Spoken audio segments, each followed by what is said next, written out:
So ito po yung sample demo ng POS. Yan. So sa part na ito yung login interface. Dito sila magla-login. Pag-click natin ng login, may lalabas po na ganito. Dito na declare yung panukli nila or petty cache. So 1.5. Ayan. So set up muna natin yung POS. Una natin gagawin, syempre, maglalagay tayo ng sample item. Dito yan sa more, manage product. Ito, sample to na paano mag-encode ng manually. So, add ako ng product dito. Meron ako ditong Predator energy drink. So, encode natin. Energy drink. Ayan. So, yung description tsaka yung parehas lang yan. Sa retail price, lalagay nyo dito kung magkano yung benta nyo. Kunyari, ito is 35 isa. Ayan. Kung nag-wholesale kayo, pwede nyo ilagay dito. Then, may barcode. Kung collected na yung barcode nyo, scan nyo lang yung barcode. Automatic mag-encode na yan. So, itong mga settings sa discountable, ibig sabihin yan, discountable yung item. Hindi naman yan automatic mag-a-apply na magdi-discount. So, may expiration din kung pwede nyo, kung gusto nyo ilagay expiration, pwede nyo ilagay dito. Ayan, checkan nyo lang yan. Pag hindi naman, pwede nyo i-click na lang. Then, may per piece and per kilogram tayo. So, since energy drink to, per piece yung bawas niya. Costing, kung magkano yung puhunan nyo. Sample, kung puhunan nyo dito, 25 isa. Stock limit naman, pag nilagay natin dito, 10. Sabihin nyo, pag nilagay dito, pag naging 10 na rin stock nito, magre-remind na yung system kung gusto nyo na ba mag-refill. Then, kung bago pa lang tayo mag-encode ng item, may option tayo na maglagay ng starting inventory na dito. Kasi once na ma-confirm natin to, hindi na to ma-edit dito. So, confirm ko. Ayan, may encoded na tayong item, 115 stocks natin. So, magpapunch ako, ipapunch ko yung item. Dito, since may encoded na tayong barcode, i-scan ko na lang yan. Ayan, automatic na po mababasa ng system yan. Ayan. Then, kung quantity, kunyari 5 binili niya. Kiklik nyo lang tong quantity, then, naging 5, then enter. Ayan, so, automatic magka-calculate na yan. Meron po yung mga shortcut key kung mapapansin nyo. Ayan, Control-I, Control-C. Sa payment, Control-P para hindi na kayo magma-mouse. Then, pag Control-P nyo, meron din yung payment. Lagay kung magkano yung binayad. Ayan, meron din dito, payment method. Pwede tayong maglagay ng Gcash sa Maya. Feature yan ng POS. So, pag pay natin ngayon, magpiprint na yung resibo niyan, then bubukas na yung kaha niya. Then, sa part na to, pwede tayo mag-confirm para matapos yung transaction. Or pwede rin tayo mag-reprint para meron pa tayong isang copy. So, pag-confirm natin, okay na yan. Papasok na yan sa sales natin. May mga trinansack kasi ako. Ayan, may trinansack ako kanina. So, dito yan, i-generate ko yan. Papasok na yan dito sa sales. Sa e-journal lang yan makikita. Then, kung gusto nyo rin makita yung profit nyo, checkan nyo lang yung mga nasa gilid. Ayan. Exportable po yan sa PDF or Excel. Yung mga transaction naman, yung mga resibo, mare-review po natin yan dito. Ayan. Mare-review po natin siya dito. Then, may option din tayo mag-reprint ng resibo. Ayan. Then, meron pa tayo dito sa managed product. Meron tayong selling method na tinatawag. So, sample sa Predator energy drink, ang benta nyo sa isang peraso 35. Pero may mga bumibili ng mga nakapack na. Yung isang pack. Ayan. So, kiklik nyo itong item.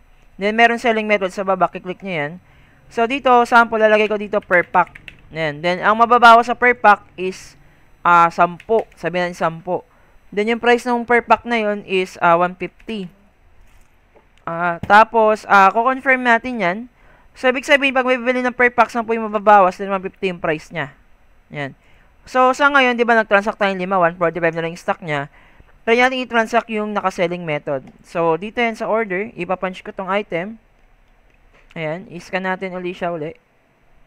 Ayan. So, may lalabas na ganito. So, pag ang bili niya per pack, isa-select nyo lang yan na ganyan. So, automatic, naka-per pack na siya, 150 yung price niya. Pag pinayment natin yan, 10 yung mababawasan sa inventory natin. Hindi natin kailangan mag-duplicate na encode. So, kung pumunta tayong inventory, ayan, naging 135 na lang siya kasi nga 10 yung nabawas.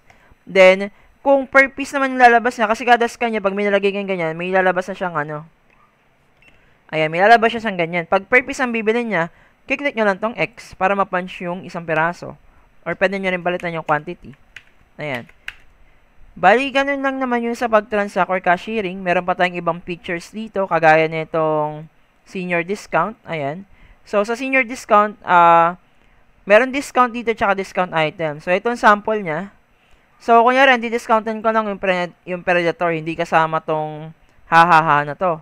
Kiklik ko tong discount item. Ibig sabihin yan, ayun lang yung madi-discountan yan. Kiklik tong special, lalagay ko yung senior ID, yung name niya, senior ID.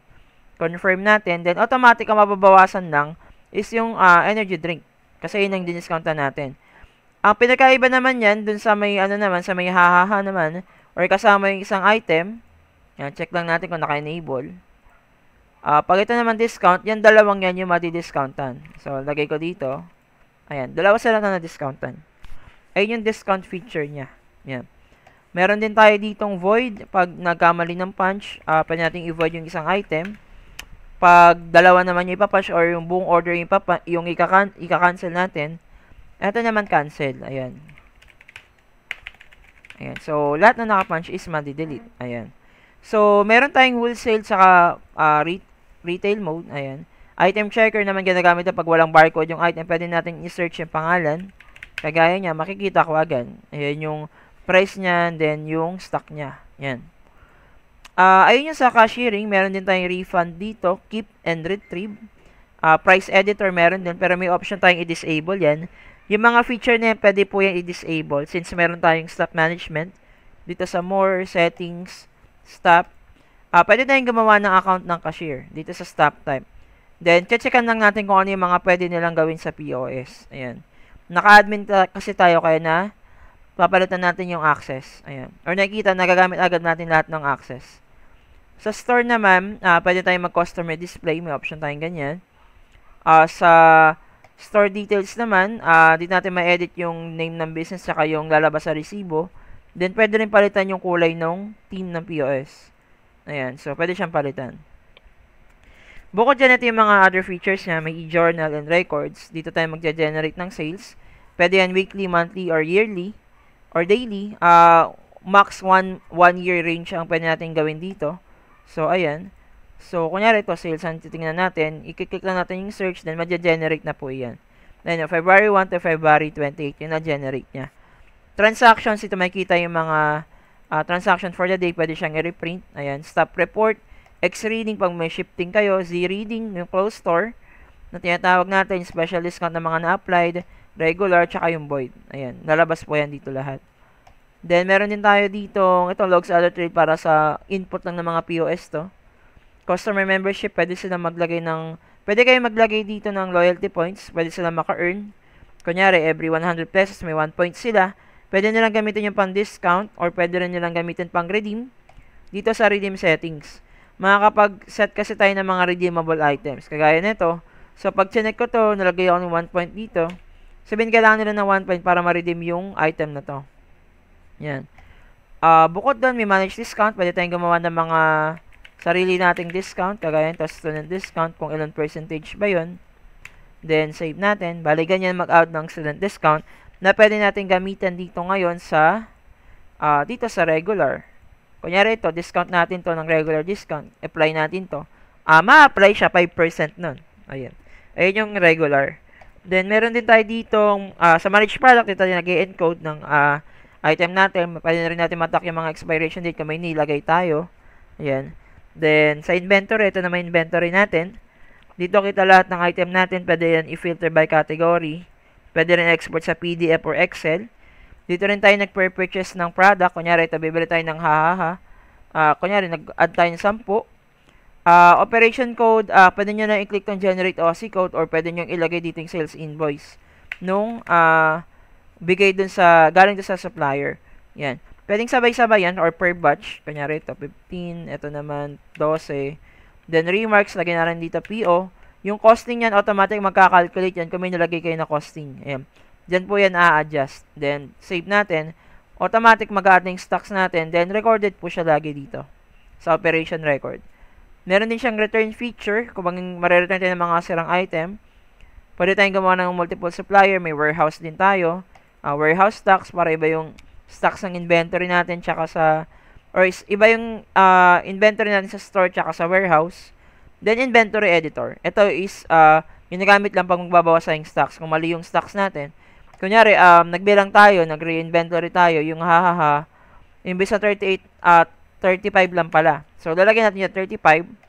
Lagay ko dito edit, then dito edit, then may edit na yung inventory natin. Then automatic recorded po yan. Kita ko sino yung nag-process, sino yung anong oras and time yon, then kung ano yung item na inedit. Ito na di-disable naman po yan para sa mga cashier. Ayan. Meron din tayo dito pay in pay out pag magbabawas tayong pera sa kaha. So ang sample po nito is ganito. So sa ngayon meron tayong 800 pesos na sales. Maglalabas tayo ng 300, kunyari stop meal. Kiklik natin ito pay in pay out, mag-add niya tayo. Lagay ko dito 300. Then dito sample is stop meal. Ayan. Kiklik ko si pay out kasi pag pay in padagdag yon, baliktad naman. Expense, then lagay ko dito stop meal ulit. Confirm natin. Then mare-record na po yan dito. Ayan. So, sa sales natin, mababawasan tayo ng 300. Magiging 500 na lang. Ayan, bali ganyan po yung pay in, pay out natin. Manage payment method, pwede tayo maglagay ng GCash dito. Maya. Ayan. Pag online payment kasi, ganito po ang process niyan. So, kunyari, ipipay natin to. Select ko yung GCash or yung Maya. Kukunin ko lang yung reference number or at least yung last 4 digits ng reference. Then, pwede natin siyang i-pay. Ayan, or exact ng pay. Then, marirecord siya as Maya payment. Hindi po siya kasama sa cash natin. Ayan, para makita natin dito sa e-journal, then payment method. Ayan, bukod yung Maya payment. Ayan. Meron din tayo dito ng database. Pwede tayo mag-import and export ng product para mas mabilis tayo makapag-encode. Meron din tayo dito yung sa settings kanina. Then, auto backup. Para laging safe yung data natin in case na masiraan tayo. Makakapag-backup tayo. Madali lang natin ma-restore. Ayan, libre naman po din yan. Then, ito close store. Dito tayo magde-declare ngayon ng kita natin ng buong araw. Ayan. So, pag nag-proceed tayo dyan, may lumalabas na gano'n kasi wala tayong connected na printer. Bubukas yung drawer niya, magde-declare na sila dito kung magkano yung benta nila. So, sa ngayon, ang expected natin is 1,842 kasi nga, may starting cash line na 1.5, may benta tayo na 642, pero nag-pay out tayo ng 300. So, ito na lang yung total natin dapat, 1,842. Pag de-declare nila yan ngayon, proceed sila, then proceed to si reading, pipitik po yung kaha niya ng 3 beses, then magpiprint na po siya ng resibo or yung slip natin. Ayan. So, ayan, magko-close na rin yung POS niyan. Then, ganun po mag-record ng end of day report. Ayan. So, ayun lang naman yung mga basic features nitong EcoPOS. Ayan.